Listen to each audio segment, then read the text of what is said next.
Shalom Bapak Ibu dan selamat bertemu kembali di YouTube saya, Pendeta Rudolf H. Pasaribu Channel. Dengan dan lewat channel ini saya komit untuk senantiasa menyebarkan pengajaran firman Tuhan. Karena saya percaya berlandaskan Yesaya pasal 55 ayat 11 bahwa firman Tuhan yang saya dan Bapak Ibu, saudara-saudara semuanya juga ikut sebar lewat apapun termasuk lewat video ini tidak akan kembali dengan sia-sia, tetapi akan bekerja sendiri lewat kuasa dan berkat urapan Roh Kudus.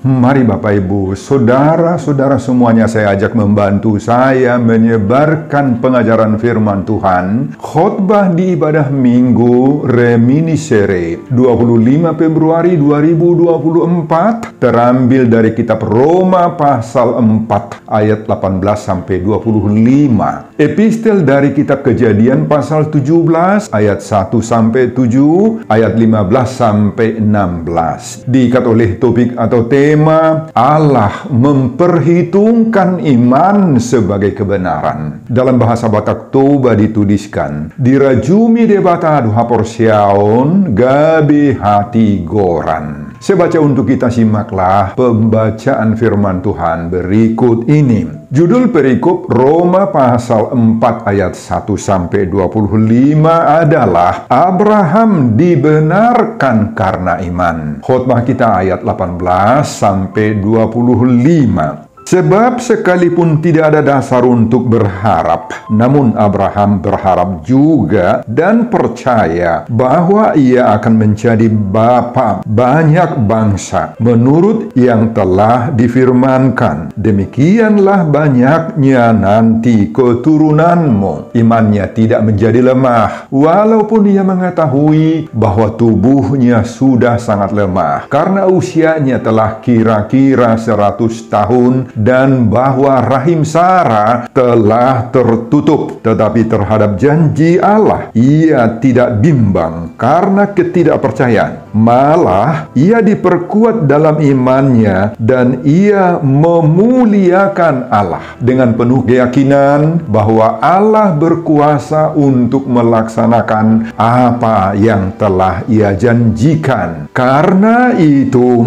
hal ini diperhitungkan kepadanya sebagai kebenaran. Kata-kata ini, yaitu hal ini diperhitungkan kepadanya, tidak ditulis untuk Abraham saja, tetapi ditulis juga untuk kita. Sebab kepada kita pun Allah memperhitungkannya, karena kita percaya kepada Dia yang telah membangkitkan Yesus Tuhan kita dari antara orang mati, yaitu Yesus yang telah diserahkan karena pelanggaran kita dan dibangkitkan karena pembenaran kita. Bapak, Ibu, dan saudara-saudara, demikianlah nats khotbah kita di ibadah Minggu Reminiscere. Reminiscere artinya ingatlah segala rahmat-Mu dan kasih setia-Mu ya Tuhan, didasarkan pada Mazmur 25 ayat 6. Tanggal 25 Februari 2024 terambil dari Roma pasal 4 ayat 18 sampai 25. Dihubungkan dengan topik Minggu, Allah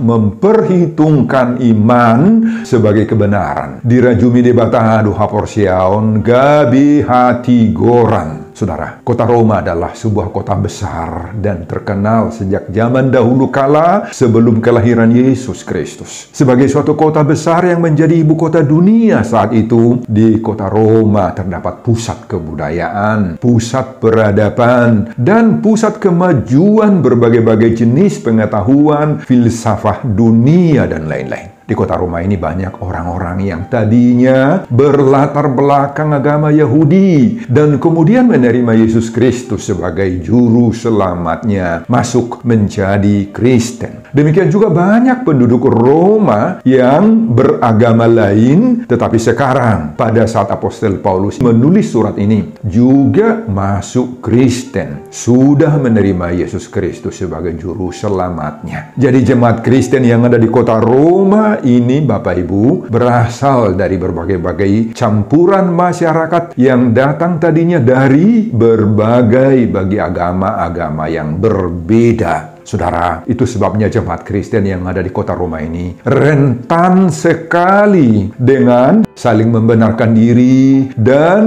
menyalahkan orang lain. Saudara, jika kita perhatikan surat kiriman Paulus kepada jemaat di Roma ini secara keseluruhan, maka di dalam surat ini kita temukan banyak perselisihan yang disebabkan oleh perbedaan-perbedaan tradisi, latar belakang, dan lain-lain. Misalnya, pada Roma pasal 2 dan pasal 3, jemaat Kristen yang berasal dari Yahudi sangat-sangat menyombongkan tradisi sunat yang dibawanya sebelum masuk Kristen. Mereka terus mempertahankan, bahkan meskipun sudah jadi Kristen, sunat bagi mereka tetap saja dianggap sebagai simbol daripada keselamatan. Dan yang tidak bersunat, mereka anggap belum selamat. Demikian juga kalau kita baca Roma pasal 14, terjadi di sana saling menyalahkan soal makanan yang dapat dimakan atau yang tidak dapat dimakan atau diminum. Kristen yang berasal dari Yahudi sebelumnya menganggap bahwa tidak semua makanan itu halal yang bisa dimakan. Banyak yang harus dipantangkan. Sedangkan bagi orang-orang atau jemaat Kristen yang berasal dari non-Yahudi sebelumnya, mereka memakan semua jenis makanan. Daging apapun itu, tidak ada pilih bulu, semua mereka makan. Oleh semuanya fakta itu, Bapak Ibu, maka di tengah-tengah jemaat Kristen yang ada di kota Roma itu sering timbul perpecahan, termasuk dalam perikop khotbah kita pada pasal 4 mulai dari ayat 1.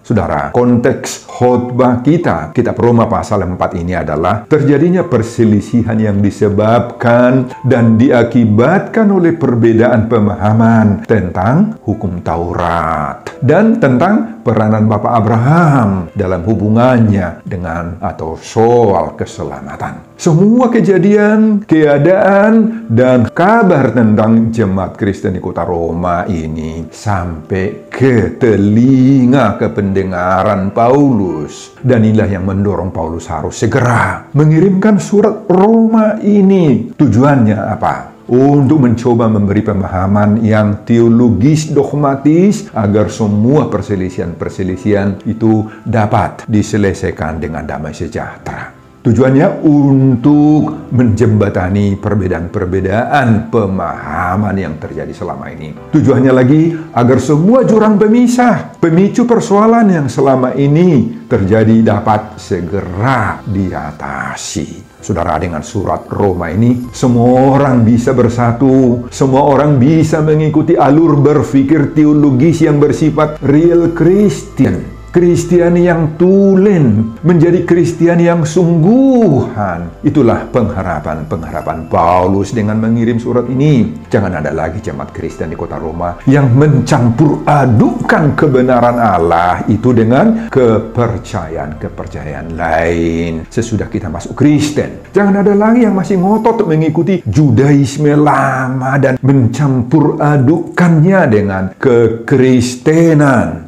Jadi Paulus mengharapkan agar orang-orang Kristen di kota Roma itu, Bapak Ibu, betul-betul sungguhan mengenal, memahami, dan mengimani Yesus Kristus itu dengan benar. Surat Roma ini diharapkan Paulus bisa menjadi penyejuk bagi jemaat-jemaat yang sedang menghadapi perselisihan yang disebabkan perbedaan pemahaman tentang berbagai-bagai hal. Surat ini diharapkan oleh Paulus bisa mempertemukan dan merujuk kembali mereka dalam persatuan dan damai sejahtera. Saudara, mari kita masuki Roma pasal 4 ini. Keseluruhan pasal 4 ini merupakan satu kesatuan yang berbicara tentang pembenaran. Dalam pasal 4 ini Paulus mengulas pembenaran itu lewat fakta-fakta yang sudah dikenal, sudah dipercayai oleh orang Yahudi selama ini. Pada ayat 1-8 sebelum khotbah, kita coba melihatnya, Paulus menyinggung tentang Abraham dibenarkan karena iman. tentang pembenaran Abraham itu sangat urgen sekali itu dijelaskan oleh Paulus kepada orang-orang Kristen Roma. Kenapa sangat urgen sekali? Karena mayoritas orang Yahudi yang ada di kota Roma pada saat itu beranggapan bahwa Abraham dibenarkan karena melakukan hukum Taurat Allah. Nah, pengertian ini diluruskan oleh Paulus. Abraham bukan dibenarkan karena melaksanakan hukum Taurat. Oh, bukan, kata Paulus. Tetapi karena apa? Karena iman Abraham itu kepada Tuhan Allah. Kemudian pada ayat 9-12, Paulus menjelaskan bahwa Abraham adalah bapa orang beriman. Orang Yahudi di Roma berpikir bahwa mereka mewarisi berkat Abraham karena mereka itu disunat seperti Abraham. Paulus dengan tegas menyadarkan mereka bahwa Abraham bukanlah bapa orang bersunat, bukan. Tetapi bapa orang-orang yang percaya dan bertindak berdasarkan iman. Pada ayat 13-17, Paulus menjelaskan bahwa Abraham dan keturunannya menerima janji berkat dari Tuhan itu bukan karena melakukan hukum Taurat. Ini ditegaskan kembali pada ayat 13-17, tapi karena imannya terhadap janji Tuhan itu. Dalam ayat khotbah kita, ayat 18-25, Paulus menjelaskan bahwa Abraham percaya kepada Allah yang menjadikan ketidakmungkinan menjadi mungkin. Saudara, pada bagian ini Paulus mengemukakan contoh ketaatan Abraham kepada firman Allah, yakni meskipun tidak ada lagi dasar untuk berharap, tetapi Abraham tetap menaruh harap, tetap beriman kepada janji Tuhan. Ia sudah berumur 100 tahun dan istrinya sudah mati haid. Kita semua tahu arti daripada mati haid itu, yakni suatu keadaan yang sudah mustahil, tidak mungkin lagi untuk bisa punya keturunan. Itu artinya mati haid. Menurut pikiran logika manusia, maka janji Tuhan itu sudah tidak mungkin lagi terjadi, terrealisir. Tetapi Abraham tidak pakai logika-logikaan Bapak Ibu untuk memahami kehendak Tuhan Allah itu. Abraham mengandalkan imannya, bukan mengandalkan tubuhnya, kemampuannya, reproduksinya, bukan. Dan buah imannya, maka Abraham dan Sarah akhirnya mendapatkan mukjizat itu toh. Sarah diizinkan oleh Tuhan mengandung dan melahirkan Ishak, meskipun segala sesuatu dalam hidupnya tidak mendukung sama sekali. Ia memiliki keturunan sebagaimana yang dijanjikan oleh Tuhan itu. Saudara, inilah juga yang diserukan oleh topik minggu Reminiscere 25 Februari 2024 bagi kita saat ini. Allah memperhitungkan iman sebagai kebenaran. Dirajumi debatado haporsiaon gabe hati goran. Bapak, Ibu, dan Saudara-saudara, itulah isi khotbah kita di ibadah Minggu Reminiscere tanggal 25 Februari 2024, terambil dari Roma pasal 4 ayat 18-25, dihubungkan dengan topik Minggu, Allah memperhitungkan iman sebagai kebenaran. Dirajumi debatado haporsiaon gabe hati goran. Apa pengajaran Tuhan bagi kita lewat khotbah ini, Bapak Ibu? Pengajaran pertama, hindarkan segala bentuk perselisihan yang diakibatkan perbedaan. Saudara, surat Paulus kepada jemaat Roma ini menyadarkan kita bahwa sering sekali akibat perbedaan latar belakang yang kita miliki, maka di dalam jemaat atau komunitas kita timbul perselisihan. Timbul yang saling menghakimi, saling membenarkan diri sendiri dan menyalahkan orang lain. Ini yang terjadi di jemaat Roma. Sumber-sumber penyebab masalah tidak selalu hal-hal yang besar, yang rumit Bapak Ibu. Ya mungkin saja karena perbedaan pikiran pada saat rapot huria, pada saat membicarakan keuangan, menetapkan anggaran tahunan, soal-soal pelaksanaan aturan atau peraturan. Maka dengan semuanya itu kita bisa berbeda pendapat dan saling salah menyalahkan. Bisa terjadi karena menanggapi kata-kata, ucapan-ucapan, kalimat-kalimat pimpinan jemaat kita saja pun pun yang mungkin bagi orang-orang tertentu di jemaat itu kurang nyaman. Berakibat perselisihan. Perselisihan bisa terjadi karena ada yang lempar batu, sembunyi tangan, atau diam-diam melakukan teror. Ada di antara sintua, penatua, pengurus gereja yang sakit hati karena tidak terpilih dalam struktur organisasi gereja lokal, gereja setempat atau resort atau distrik dan sebagainya. Nah, Bapak, Ibu, dan saudara-saudara, inilah yang sering membuat di dalam banyak jemaat gereja-gereja kita timbul beda pendapat sehingga berakibat perselisihan, pro kontra, bahkan perpecahan. Selain di tengah-tengah gereja, komunitas rohani, di tengah-tengah persekutuan masyarakat kita, keluarga-keluarga kita juga, kumpulan-kumpulan, arisan, dan sebagainya juga bisa terjadi hal-hal seperti itu, Bapak Ibu. Nah, saudara, firman Tuhan pada hari Minggu Reminiscere ini mengajar kita, mendorong kita. Pertama, perbedaan pikiran dan kehendak selalu ada. Pasti akan selalu ada di mana-mana pun dan dalam komunitas manapun. Tetapi mari kita hindarkan perpecahan yang diakibatkan oleh perbedaan atau perbulat-bulatan yang mengarah pada perselisihan itu. Kedua, mari kita hidupkan rasa toleransi terhadap orang lain yang berbeda dengan pikiran, dengan pendapat kita. Dan ketiga, jangan memaksakan kehendak kita, keinginan kita, tradisi kita dalam perkumpulan masyarakat, perkumpulan gereja, perkumpulan keluarga, di komunitas mana kita berada. Meskipun kita anggap bahwa pendapat kita itu lebih baik dibandingkan dengan pendapat-pendapat orang lain. Nah, dalam hal ini Bapak Ibu, kita harus berusaha, berjuang agar damai sejahtera kita itu jangan terganggu, harus terwujud. Untuk itu perlu ada pengorbanan kita. Perlu ada pengorbanan kita. Kita harus mau mengalah. Itu pengorbanan kita. Jangan terlalu ngotot mempertahankan prinsip, pendapat, usul kita kalau memang itu tidak diterima. Amin, Bapak, Ibu, dan saudara-saudara. Mau dengan menjaga kerukunan dalam komunitas di mana kita berada, maka kita akan mengalami pertumbuhan iman, pertumbuhan rohani. Hidup rohani kita akan semakin maju berkembang. Inilah juga yang disuruhkan oleh topik Minggu Reminiscere 25 Februari 2024. Allah memperhitungkan iman sebagai kebenaran. Dirajumi di patado, haporsiaon gabi hati koran. Pengajaran kedua, mari kita bangun iman lewat berbagai perbuatan baik. Saudara, sementara Abraham dengan sabar menunggu realisasi janji Tuhan itu, meskipun lama sekali, Abraham tidak surut berbuat sebanyak-banyaknya perbuatan-perbuatan baik.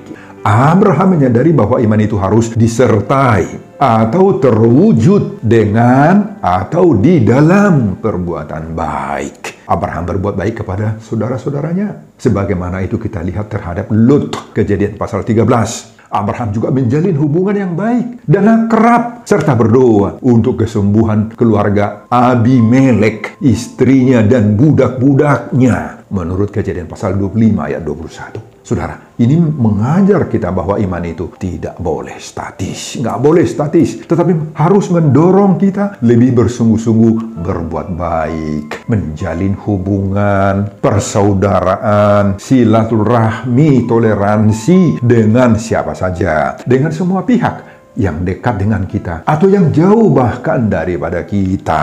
Saudara, sekalipun seseorang diselamatkan hanya oleh iman, tetapi iman itu tidak bisa berdiri sendiri, tidak statis. Dia harus ditopang oleh perbuatan-perbuatan baik yang muncul dari dalam diri kita sendiri sebagai buah-buah dari iman. Itu sebabnya Yakobus mengatakan, kita tahu semuanya, iman tanpa perbuatan adalah mati. Yakobus 2 ayat 14. Paulus juga mengatakan hal yang sama, bahwa hanya iman yang bekerja oleh kasih. Galatia 5 ayat 6. Saudara, jadi iman tidak hanya mempercayai Allah saja, tetapi iman itu mendorong kita melahirkan bentuk-bentuk kasih yang nyata dalam perbuatan sehari-hari. Perbuatan baik kita itu harus dinikmati, dirasakan orang lain. Itulah iman. Oleh karena itu Bapak Ibu, mari kita bangun iman kita berbarengan dengan segala perbuatan-perbuatan yang baik yang dapat kita jadikan sebagai persembahan kepada Tuhan dan menjadi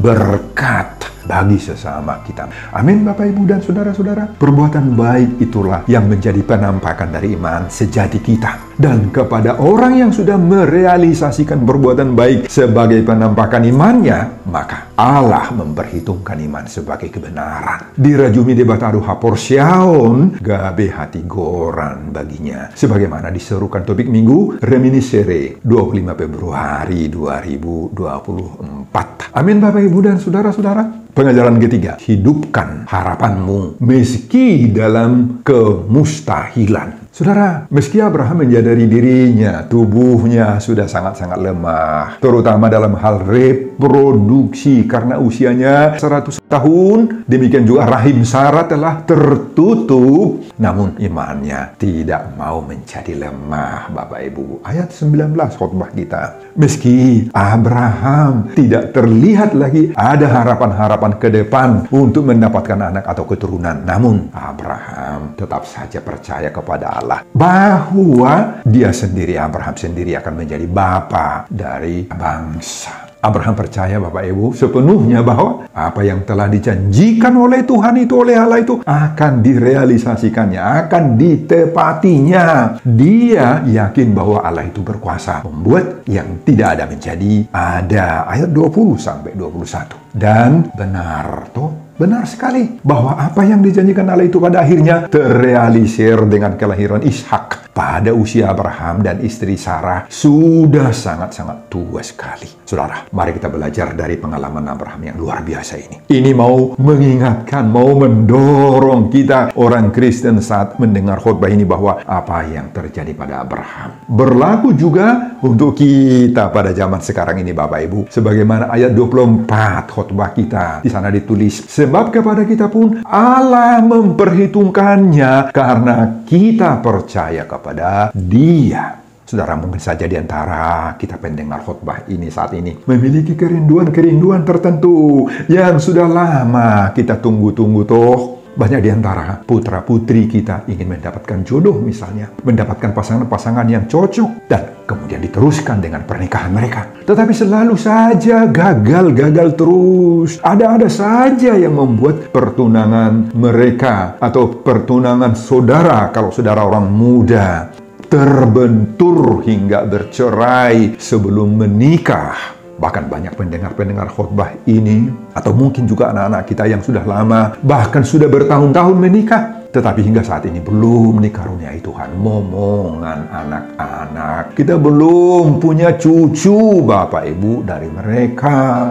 Pasti kita mengharapkan, sungguh-sungguh mengharapkannya. Kita merindukan pekerjaan yang pas, memiliki kendaraan contohnya, memiliki rumah yang layak, yang cocok, yang sesuai dengan kemampuan keuangan kita. Tetapi masih gagal, masih terbentur oleh ini, oleh itu, oleh uang, oleh modal, dan sebagainya. Saudara, jangan patah semangat. Itu yang diajarkan oleh khotbah ini. Jangan putus asa. Tirulah Abraham yang imannya tidak surut, tidak kendor, meski pengharapannya tidak langsung direalisasikan, didistribusikan oleh Tuhan. Mohonkan kepada Tuhan dan imani permohonanmu yang engkau sudah sampaikan kepada Tuhan berulang-ulang kali. Dan bersabarlah. Serta percayai, itu akan diproses Tuhan. Amin Bapak Ibu. Hidupkan harapanmu meski menurut pikiranmu, menurut perhitunganmu, kalkulasimu, logikamu, semua yang kamu harapkan itu berada dalam kemustahilan. Tetapi bagi Tuhan tidak ada yang mustahil toh. Mari kita jalani pengharapan-pengharapan itu dengan iman. Tanamkan dalam hatimu reminiscere bahwa Tuhan akan mengingat segala rahmat-Nya dan kasih setia-Nya kepada kita. Ingatlah bahwa Allah memperhitungkan iman sebagai kebenaran. Dirajumi batado haporsiaon gabi hati goran, sebagaimana diserukan oleh topik Minggu Reminiscere tanggal 25 Februari 2024. Amin Bapak Ibu dan Saudara-saudara. Sebelum saya mengakhiri khotbah ini kembali, saya mengajak Bapak Ibu dan Saudara-saudara menyebarkan firman Tuhan khotbah di ibadah minggu reminiscere 25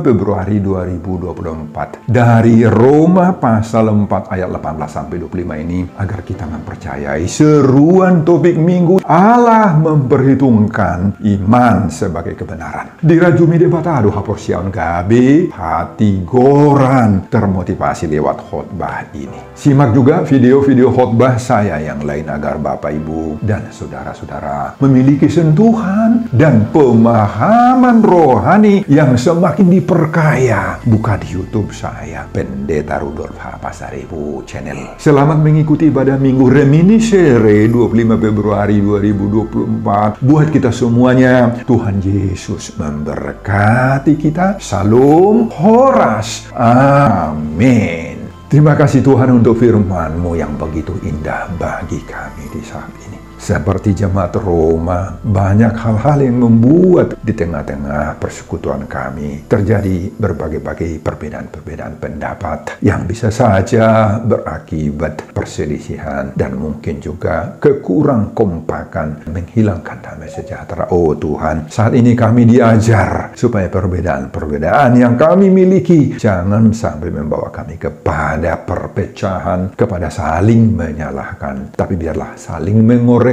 diri kami masing-masing supaya kami berubah kepada yang lebih baik. Tuhan mengajar kami lewat khotbah ini supaya kami juga seperti Abraham, meskipun banyak yang membuat pengharapan-pengharapan kami terganjal, tetapi kami yakin Tuhan akan merealisasikan permintaan, kerinduan, dan sihol-sihol rohanami yang selama ini sudah kami harap-harapkan. Meski dalam ketidakmungkinan lagi berharap, tetapi Tuhan realisasikan. Oh Bapa Surgawi, biarlah kami lewat khotbah ini semakin diperkuat, semakin berharap, sebab pengharapan kepada Tuhan tidak akan pernah sia-sia. Iman kami itu akan diperhitungkan oleh Tuhan sesuai dengan rencana Tuhan. Berkati hamba-Mu dalam mempersiapkan khotbah-khotbah berikutnya Tuhan, supaya khotbah-khotbah itu menjadi berkat bagi jemaat yang mendengar, bahkan menjadi kemuliaan bagi Tuhan. Di dalam nama Yesus Kristus